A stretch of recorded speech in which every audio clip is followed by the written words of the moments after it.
Jonas Biliūnas. Ubagas. Parvažiavęs iš užsienio Lietuvon, guliau vieną gražią pavasario dieną pas brolį ant gonkelio ir traukiau silpnon krūtinin pakvipusi nuo sužydusių medžių orą. Malonus vakarių vėjelis, šlamėdamas medžių lapais, pūtė tiesiai man kakton, glostė plaukus ir veidą, tartum seniai manęs pasiilgęs, ištroškęs. Klausiaus, kaip sodne raiboja gegutė kukuoja, linksmai luputis tutuoja. Gėriau pavasario kvapą ir klojau akimis šventosios pakraščiais, kur gražios ievos žydi, kur naktimis lakštingalos skamba. Visur graži prigimtis, bet savajame krašte jinai maloni, brangi, graudina širdį. Dabar suprantu, kodėl kareivis savain sodžiant pargrįžęs, su ašaromis puola ant kelių žemės bučiuotų. Graudu buvo ir man, nors ne kareiviu pargrįžau tėvynėn. Kažin ko dirstelėjau šalin ir pamačiau takeliu ateinantį žilą senelį.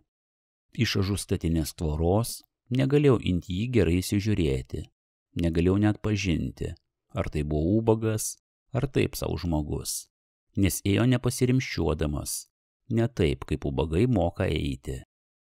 Prieis prie vartelio apsistojo bailiai, kaip ir nedrįsdamas juo tą daryti.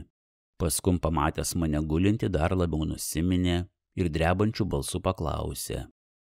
Ar galima čia inteiti? Galima, atsakiau stebėdamasis. Labai prašom. Senelis drebančiam rankom atidarė vartelius ir intėjo kieman. Buvo tai ubagas. Teisybė. Neturėjo jisai didelių lazdų geležiniais galais su ilgais botagais. Nebuvo toksai drąsus, kaip dažnai esti drąsus mūsų ubagai. Bet tai buvo ubagas, nes nešęs pasikabinės ant pečių krepšį. Teisybė, visai dar dyka. Užlipęs ant gonkelio senelis vėl bailiai apsistojo, nežinodamas kur dėties. Kadangi troboj nieko nebuvo, visi buvo išvažiavę bulbių sodintų ir aš vienas namie atlikau. Paprašiau senelio sėsties ant gonkelio. Atsisėdo ir palenkęs galvą pradėjo kalbėti poterius. Nežinau, kodėl man pasirodė, kad ir poterius jisai kalba ne taip, kaip ubagai pripratę yra kalbėti. Buvau nas ubagas, kad kalba, tai kaip žirnius beria. Arba vėl kalba giedančių gailestingų balsų, kur reikia pratęsdamas ar nuduodamas. Šitas aigis senelis kalbėjo visai taip, kaip kalba žmogus nelaimingas. Tyliai, lūpom drebančiom. Vietomis jis visai nebegalėjo kalbėti, tartum jam kas kvapą gniaužė. Mačiau tik, kaip jo lūpos dar labiau drebėjo, virpėjo. Jo balse keletą kartų visai rodės netikėtai. Taip skaudžiai suskambėjo apmaudos ir baisios nelaimės styga, kad mane visą šiurpas paėmė. Inti jį žiūrėdamas pamačiau, kaip per aukšlėtą, išdžiūvusi jo veidą rieda gailios karčios ašaros. Ko tamsta raudė? Paklausiau nemandagiai senelio, kada jisai pabaigė melsties. Pakėlė ant mane raudonas nuo ašarų beblakstienų akis ir norėjo kažin ką pratarti, bet žodis neišėjo iš burnos, tik skaudžiai sudrebėjo lūpos. Aš krūptelėjau. Jo veidas pasirodė man matytas, tik kur ir kada negalėjau atsiminti. Kaip neraudoti, tarė ant galo senelis. Sunku pakiemiais pirmą kartą vaikščioti. O iš kur tamsta? Paklausiau nustebęs. Iš Pavarių, Petras Sabaliūnas. Gal tamsta Atamene? Dėdė Petras? Surikau, ūmai pažinęs sėdinti priešais mane žmogų.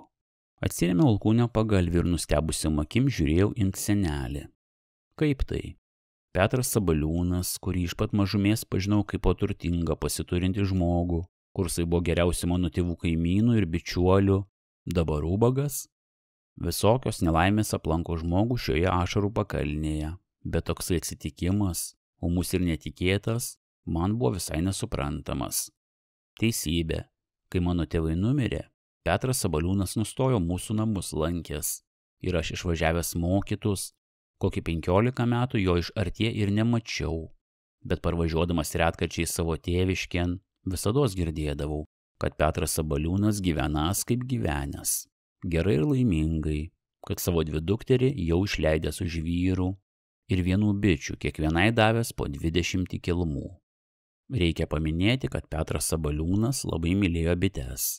Gyveno jisai vienasėdį, už 2 varstų nuo mūsų sodžiaus, pačioj pamiškėj. Žemės jo buvo nekiek, bet bičių daugybė. Vienų savų kelmų namie turėjo arti 100, kitą tiek pas savo kaimynus su bičiuoliais. Keletas tokių kelmų buvo ir pas mano tėvus. Atamenu, kaip mes, maži vaikai, džiaugdavomės pamatę Sabaliūną su savo šeimyna ateinantį. Kaip tik Sabaliūnas vasarą pasirodydavo, žinodavome, kad bus bičkuopys ir kad kiekvienas gausime nuo dėdės Petro po nemažą kvepiančio medaus korį. Ir gaudavome. Sabaliūnas mažus vaikus mylėjo ne mažiau kaip bites. Užtat tai per bičkuopį jisai ne tik bitėmis, bet ir vaikais būdavo apspitęs. Ir stebėtina, bitės niekados jo neliesdavo. Kalbėdavo jisai apie bites kaip apie kokį šventą, labai brangų žmogui daiktą. Ir visados tvirtindavo, kad bitės tada tik sekas ir esti geros, kada bičiuoliai nešykštus ir vienybėj gyvena, kada ir kitiems jų nepavydi. Todėl kiekvienam pasitaikiusiam žmogui niekados nepamirždavo medaus duoti. Toks tai žmogus buvo Petras Sabaliūnas. Dabar sėdėjo priešais mane ubagas, su krepšiu.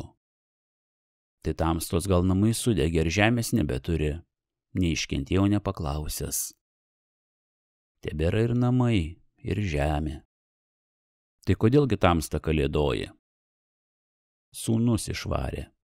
Tik ištarė senelis ir karčios ašaros pradėjo riedėti iš akių. Supratau, sūnus. Atsiminiau, kad Sabaliūnas turėjo sūnų vienatūrį, su manim vienametį. Atsiminiau, kad su tuo sūnu dar lakstydavome per bičkuopį, už rankų susitvėrusių, medų iš korių čiulpdamų. Tai buvo mano mažų dienų draugas, su kuriuo paskui niekados nebesusieidavau. Tai tamstos sūnus gal jau savų vaikų susilaukė, paklausiau. Turi bent 3, drebančiom lūpom atsakė senelis.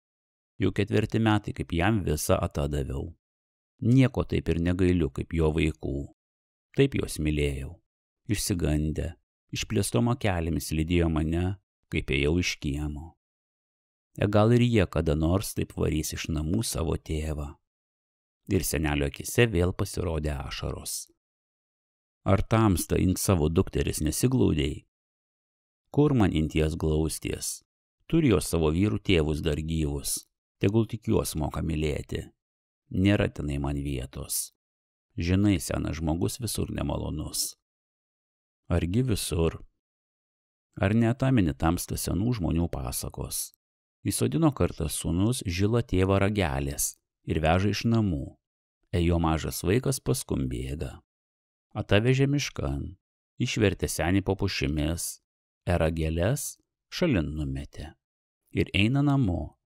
Bet mažas vaikas nutvėrė jį už rankos, neleidžia ir prašo. Tėveliuk, tėveliuk, kam rageles palikai? Aš neturėsiu ko tamstos čionai atvežti. Matai, ne senelio, tik ragelių pasigailėjo. Tai ne pasaka, tai tikra teisybė.